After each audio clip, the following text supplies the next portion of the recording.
You're listening to Consulting Logistics, presented by FreightPlus. I'm your host, Kyle McNaught. Thanks for checking us out. It is almost the 4th of July. I'm sure fireworks, barbecues, all that fun stuff is on probably everyone else's mind except for us in New England because we get rain again. Memorial Day rain and 4th of July rain. So wonderful, New England. Way to kill it in the weather-wise. But it also means the month's ending. So, of course, I had to bring Chris Peckham on, our VP of Operations here at FreightPlus, to talk about what the heck happened in June. Chris, how's it going? It's going good. And you are definitely right about the weather. So, in typical New England fashion, it went from 98 degrees, 100 degrees with a heat index of like 1,000 to being forecasted in the low 60s with rain on the weekend. Insane. It is. It's nuts here. My family in Florida was like laughing because they were up here last week and they're like, ha ha ha, look, it's better in Jacksonville right now that it's in Massachusetts. And now they're going, ha ha ha, it's better in Jacksonville again. And then I'm like, why? I'm like, it did this for his Memorial Day. I'm sorry. I know we shouldn't make this all about complaining about the weather here in New England, but we're good at it. So in the meantime, let's talk about June. I mean, June was an interesting month in our transportation market. One big story, but I mean, overall, real quick, how was June? Yeah, June was troubling, to say the least, across every single mode. So in the truckload space, we saw capacity remain super tight. We saw rates continue to elevate. In the LTL space, it's like the same old story that we've been dealing with post-COVID. Capacity super tight. And we actually had one carrier come back to us with a blanket accessorial increase. So they just hit that on every single one of their customers. It was Saya, actually. So that was interesting, and that was a first for me, to have an LTL carrier come back and push these accessorials back on people. In the ocean freight space, it's just ugly. It's really just ugly. We're seeing astronomical rates, things that I've never seen in my career. I mean, we had one carrier quote $32,000 for one container, a 40-foot container shipping from China going to LA. I mean, just incredible to think that back in 2019, you could do that same move for $1,000. And now we've got carriers quoting north of $20,000. I mean, it's just unbelievable. Oh, and we hear it all the time. I mean, we hear everyone complain about what the heck's happening. And I think, we'll jump into all those modes. We'll kind of go dive by dive like we normally do in this podcast. But I think the big story, the thing that threw everyone off, has to be the FedEx purging 1,400 customers. Yep. In 24 hours. But sure, they came back and stuff like that. But break down the story. Help me understand what the hell happened here. Yeah. Kind of a crazy decision to do, right? So, I mean, to not give any of your customers any sort of advance notice, just given 24 hours, like, hey, we're going to stop picking up. We're going to stop making deliveries. I mean, it's just kind of crazy. And what they didn't think through was that, for some of the big retailers like a Lowe's, for example, so they have a program in place where the suppliers actually pay for the transportation, but they being Lowe's, dictate like which carrier you want to use. So FedEx Freight is a preferred carrier for Lowe's. So to go out and to not think through like, hey, this isn't just going to impact our direct shippers, it's going to impact all of these other, programs as well. So, to walk away from 1,400 customers and, to your point, they ended up walking it back a bit, right? So a couple days later, after all of the outrage and people screaming and yelling, they ended up coming back and saying, okay, well, we'll continue to make pickups for you, but it just a really bad look for FedEx Freight. What is this? Is this just is it a lack of knowledge, like institutional knowledge of how this kind of operation works? Like what's happening? I think all roads lead back to COVID. So, I mean, FedEx, just like every other LTL carrier, I mean, their networks are jammed up, right? So they are hauling tonnage that they've never seen. Now, FedEx has always been known as being much more disciplined in terms of pricing. So they are going back and looking at, the lower margin customers, and that's who was impacted by those 1,400.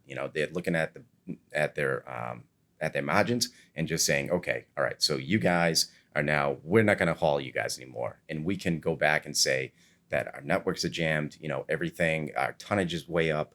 But That's what it comes down to, you know? But this is a case. I mean, we hear it time and time again, right? Why we do managed trans is because those lower margins, you still need to ship. You need to grow. Like the only way you get to a Lowe's, the only way you get to a Walmart level is by growing and doing this stuff. I mean, is this just one of those like, this is how this works, and this is why you need partners. This is why you need strategic partners in this world, because as much as like they're good in some sense, like especially the carriers, there's still things like this that you need someone that's going to help you react quickly.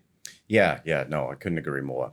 So working with, selfishly somebody like us, we can open that door and open up some new partnerships with other carriers to help support in times like this, right? Yeah, at the very least, it's not you hearing the announcement that, because I'm lower margin, which means I don't ship as much, which means I don't have a big enough team really to help support me. I'm not by myself in this. I'm having people kind of out there to help me. Great. All right, Chris. So enough with the June stuff. Let's jump into it. What happened in the truckload market for the month of June? Yeah, truckload, everything remained super tight. So capacity, again, it's at a premium. Costs remain elevated. So in the spot market, we're seeing rates continue to remain elevated. The volume index is above 16,000. And when you think about it, going back to like 2019, it was around 10,000, right? So we are still in a really constrained environment. Now, I know we talk a lot about rejection rate and stuff like that. We can kind of jump into it. And again, the report's going to be on the website, freightplus.io/June-market-report. You can dive in there, really good numbers. But one thing that really caught my eye was the rejection rate, especially not in the traditional truckload. And reefer and flatbed seems like a very interesting thing. I mean, is this just me finding it fascinating, the fact that like the average is 38% when it comes to a reefer, but in particular locations, you're looking at 68%. Yeah. Is this historic, or is this kind of a unique kind of happening right now? So it is historic, but it's typical for this time of year. So I guess it's all proportional, so to speak. So everything is elevated nowadays. And we're seeing in the Southeast, in the Midwest, border areas, in Texas, and in Southern California too, the reefer rejection rate is super high. I mean, it's really incredible. So 2/3 of every load are being rejected in some of those spots. It's nuts. And this is tied to produce season, or it's definitely produce season. So that is definitely having an impact. But I think just overall volumes are just up as well. So that's having that residual impact as well. So I know you mentioned in the report that proto season's about to end. Help me understand this. When does it actually end? Because I've heard it for a couple months now. Oh, proto season coming, proto season. When exactly is it over? Yeah. So over the next 4 to 5 weeks, you'll see that start to wrap up. So we should see a little bit of relief in terms of rejection rates and volumes coming down. But there's still, it's reefer, it's specialized equipment. So you just don't have the same capacity that you do in the dry van space. And even dry van is still super jacked up too. Yeah. So speaking of specialized equipment, flatbed, why I say flatbed? I'm starving, I guess. New construction builds, you say they're up about like 34.9%. I don't know why we just didn't do 35. When I was writing this down, I was like, what the hell did he do 0.9? But you also say the load to truck ratio is horrible. I mean, help me break that down, especially if we all know the cost of lumber. It's a running joke in the world at this point. Oh yeah. But as new construction builds happen, I mean, what's going to happen? How does that work if the specialty is so interesting? If there's so little trucks out there, especially as you say in the summertime, flatbed sort of is the sort of mode that gets a little bit more push. What could potentially happen? So when it comes down to new construction builds, that's a big push in the flatbed market space. Things like crude oil too. Now that we're consuming more, that impacts the flatbed space. And to your point, there's just less equipment out there, right? So that's why you see that load to truck ratio just under 100. So for every 100 loads, there's one truck available. I mean, which is just it's just crazy. But that's typical in that flatbed space. Although 100 to 1 is definitely elevated. Interesting. I think the last thing that really caught my eye in the report is the uptick in the length of like the long haul rejection rate. Is that tied to anything, or is this just kind of like what's happening? Yeah, I'm I'm not sure. I don't know what it's actually anchored to, but we definitely saw in that length of haul, that 800 plus miles, which is typically not. I didn't expect to see that, so it's up like 13% from when we last measured it last month. And it's interesting. So I'm going to do a little bit more digging and see if I can't figure out the why. There's no real good answer out there for me. Yeah, I saw it. I'm like, that is it. Because like we talked about the tweener lane being the one that's like an issue. But yeah, that was so interesting. And that's around 35%. And that stayed, pretty consistent month on month. But that length of haul one, being up 13%, it's only a couple of percentage points, but it's enough of a blip to make some noise, right? So, I'm going to dig into it, see if I can't figure it out. Yeah, no, that definitely caught my eye. What happened? Let's move on to the next one. Always the fun one, like you say. But LTL, what happened in the month of June in the mode of less than truckload? Yeah, LTL. So every carrier across the board is reporting significant upticks in tonnage. They're having issues with pickups, delivery times, all that stuff. So it's just not a really pretty picture. And like we mentioned earlier, Saia actually came back and they had a blanket announcement where they increased their accessorials for all shippers.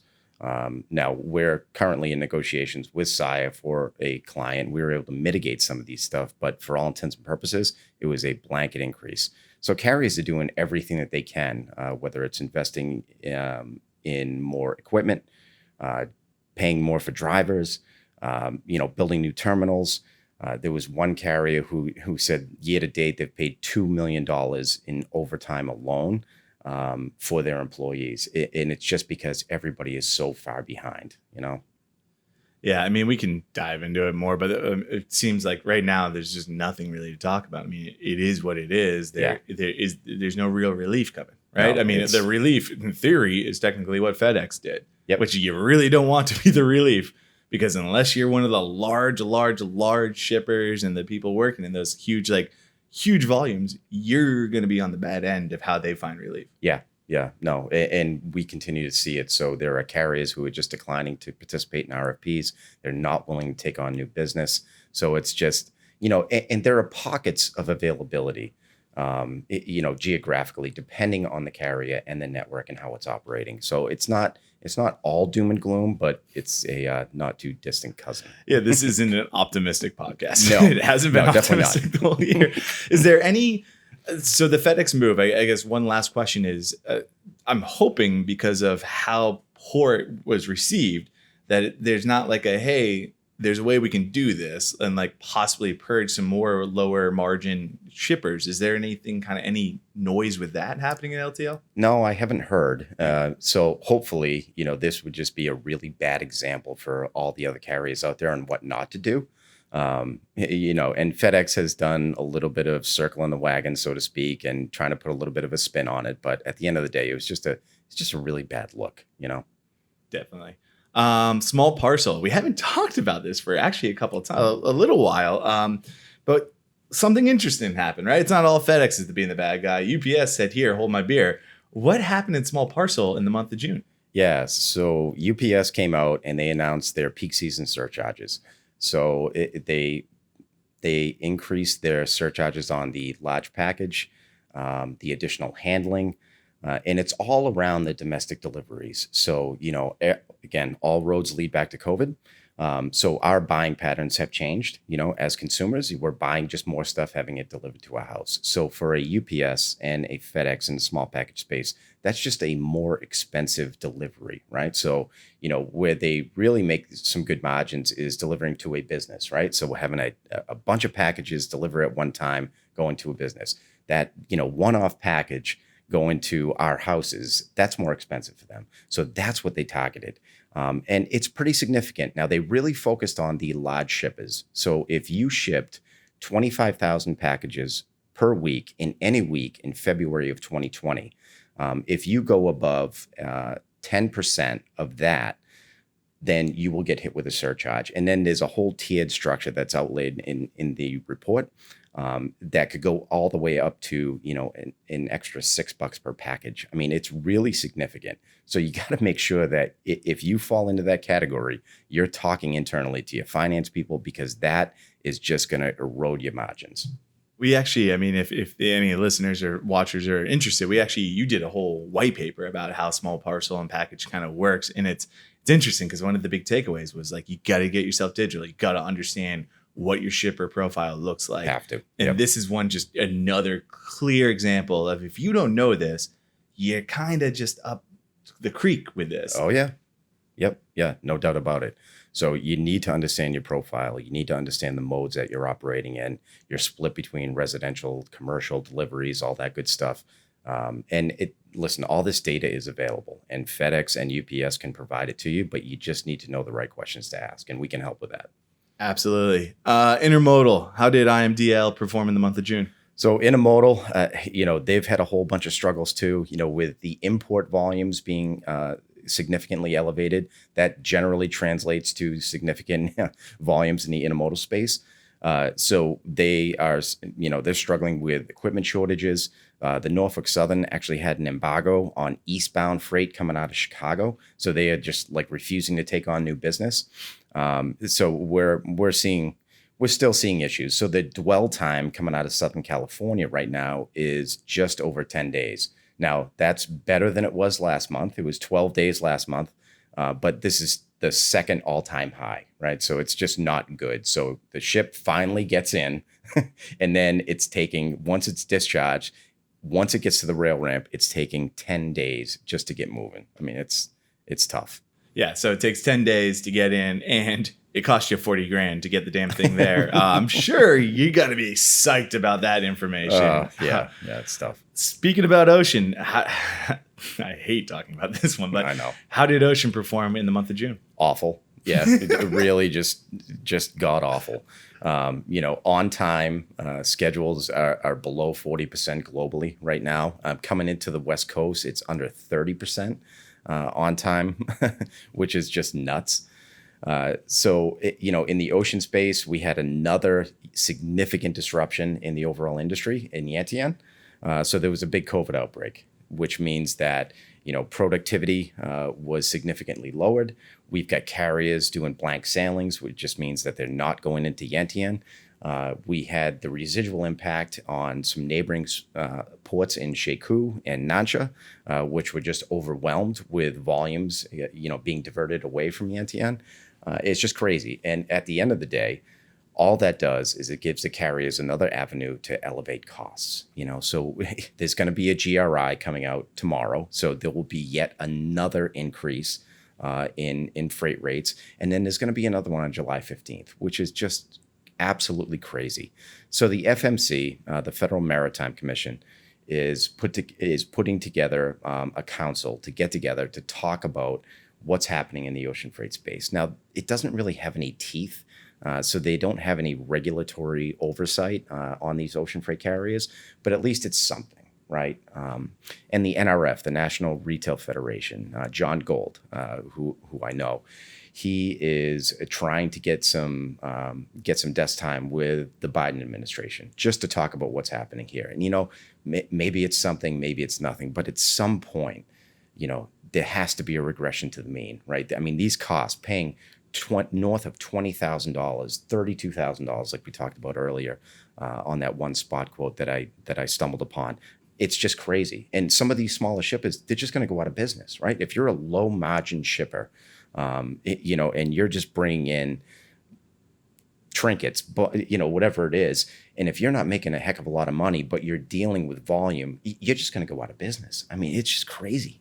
I mean, the disruptors alone seem interesting. And then, I mean, we didn't really go into this, but we're going to talk a little bit later about the consumer price index and just the madness that's happening there. But you even talk the Biden administration. I mean, they put their focus on reshoring. I mean, really, it's so chaotic. I mean, the amount of disruptors we see, it seems like I was actually trying to write this. I'm like, oh, this was a month that we did. I'm like, wait, NTN. I'm like, there hasn't not been a disruptor in the ocean market. Is this just... Are we just in a weird kind of twilight zone with this, or is this definitely kind of how ocean works? No, we've never seen a market like we've seen in the ocean freight space as we're seeing now. I mean, it's just absolutely crazy. Yep.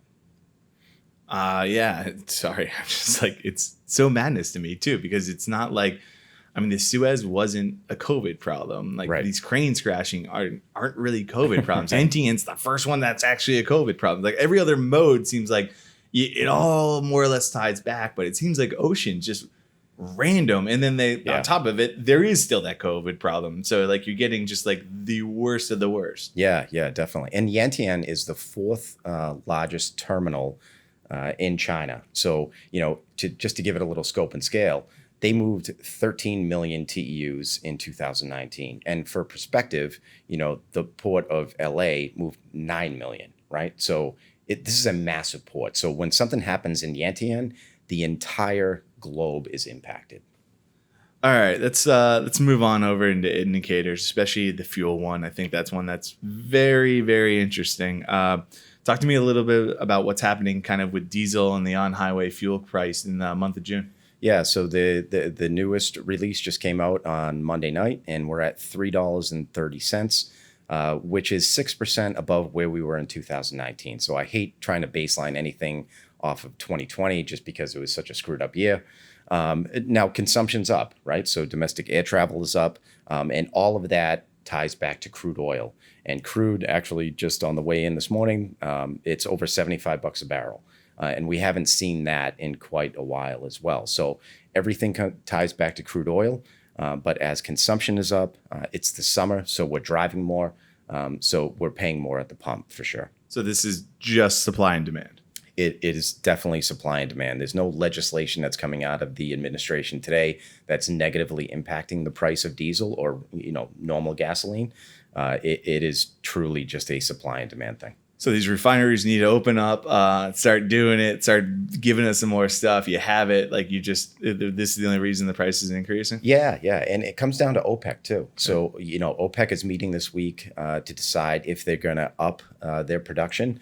And they are, due to the new COVID variants that are out there, I think they're going to come out really conservative. So we may not see some relief. Oh, wonderful. Yeah, terrific, right? What about some more of like the trailing indicators in the PMI, the Purchasing Managers Index? So the one thing that I find interesting, right, because it's been the same thing over and over, right? Absenteeism, people calling in sick, shutdowns for sanitation, and just hiring difficulties are kind of what's we're seeing kind of cause the manufacturing section to be rising, right? I mean, increased orders and stuff like that. But so I was on the Cape and Cape Cod, for those of you not in Massachusetts, but I was there the past week and they're open. I mean, people are out, no mask, crowded, packed, all 2019 all over again. How long do we expect to see facilities kind of commenting on COVID shutdown and stuff when more and more companies are coming back into the office, all that type of stuff's happening? When do we see that transition happening? With the whole variant that's out there now, there's another variant that's running rampant. It may not be for another couple months. So it's just wild right now. And with things like the microchip shortage, right, that's definitely negatively impacting production. Right. So we're not out of the woods by any stretch of the imagination. So it's been 12 straight months of an expansionary economy, and there's no end in sight. It's so interesting. I think it's one of those where consumer wise, you don't see it translate as much to the business side. You're going to see, I still talk to my wife. They're not going back in until September. I know another group isn't going back until August. And that's just local to me. It's one of those things you're on the Cape, and you're just great, people are back. It was great when you guys weren't here, but it's interesting how different that works. And I think it's going to be one of those things that you really have to communicate, because you're going to see what you see on the weekends. But when it comes back to business, you got to remind yourself, no, it's not, right. That's not the world we're living in. We're going to take our time. The last thing I really want to talk to you about is this really awesome kind of in-depth, the more you know thing. I love it because it really keeps educating me. But the consumer price index, you deep dived into it, and talk to me about it. Break it down for me. Because I'm reading it, I'm building my own kind of conclusions. But what exactly are we saying in the more you know on our market report in June? Yeah. So, inflation, that's the topic of the day, right? So everybody's talking about inflation and increased costs and all that stuff. And it really does tie back into our transportation markets. That's a big driver of it. So inflation year on year. So if you go back to May of 2020, we're up 5%. But the biggest chunk of that 5% is in the energy sector. And when you break it down, like we do in the market report, and you get into it, it really comes down to fuel, right? So it comes back to supply and demand. So we're consuming more, domestic travel's opening up, and that's really driving a lot of that inflation. You look at things like food, and yes, I mean, we are definitely paying more at the grocery store, but I would say it's a fairly nominal increase, right? A little bit over 2%. But really the driving factor is around that energy. And all roads lead back to fuel. Yeah, I mean, it's something, if you've been paying attention for a while, it's something I feel like you've been talking about, of like, hey, the cost to even move all this stuff is like really becoming astronomical, and it's all just going to eventually be felt in the consumer's pocket. Like it's going to be, it gets passed down. It never ends with like, it's not like I take on this thing. I'll take the 3,200 container move. Like, no, you're taking the 3,200. You and I are going to pay for it, right? So, I mean, at the end of the day, companies are not just going to eat that margin hit. And, you know, I love Wayfair, nice company and everything. And they always talk about free shipping. Trust me, it ain't free. You and I are paying for it. I mean, no question about it. And not to, you know, call out Wayfair, but every company is going to follow that same mold, right? They're just going to end up pushing those costs back to you and I. So what happens? You think consumers wise up and they're like, you know what? The free shipping is just BS. I understand that I'm still paying for this. Or is it just going to be like, oh, God, it's so expensive. The rent's too damn high. And like, but it is what it is. Like, do you think anything falls out from this? Well, I think at some point there will be a correction in terms of consumer spending and how we operate, right? So we've talked about for months and months, and we haven't seen a wholesale shift, but that whole shift from goods to services, right? So going on vacations, going to ball games, going to concerts and all that stuff. So hopefully we will see a little bit of a correction like that, and we can see some of these costs come down. But at the end of the day, you know, you and I are just like every other consumer. You know, if you really want something and you just sit there and say, okay, it might cost me $2, $3, $4 more for this one item, and you're just like, all right, so maybe I don't stop at Dunks and pay $4 for a coffee, you know? Yeah, you can be that, but I highly doubt people even do that. So they're like, whatever. I put it on my app. I don't even see it. It's not real money. We're playing with Monopoly money here. That's a great point. Yeah, no, it's definitely it's a fun world we're living in. Chris, I couldn't thank you enough again for jumping on. I know we're right before the 4th. So for anyone that wants to get in touch with you, what's the best way? Email's probably the best way. See Peckham at FreightPlus.io. And no, this has been great. And, you know, have a great 4th of July holiday. And we'll pick it up next week. Yeah, I can't wait for it. If you're interested in downloading the report, again, it's FreightPlus.io/June-market-report. It'll be on the website once this podcast drops. So if you go right there, there's also a link in the show notes. I'll also include a link to Chris's LinkedIn. He's a great connection, someone that if you want to interact with and talk, Chris is always willing to give his advice or what he's thinking about what's happening. So thanks for joining me today, Chris. Awesome. Thank you.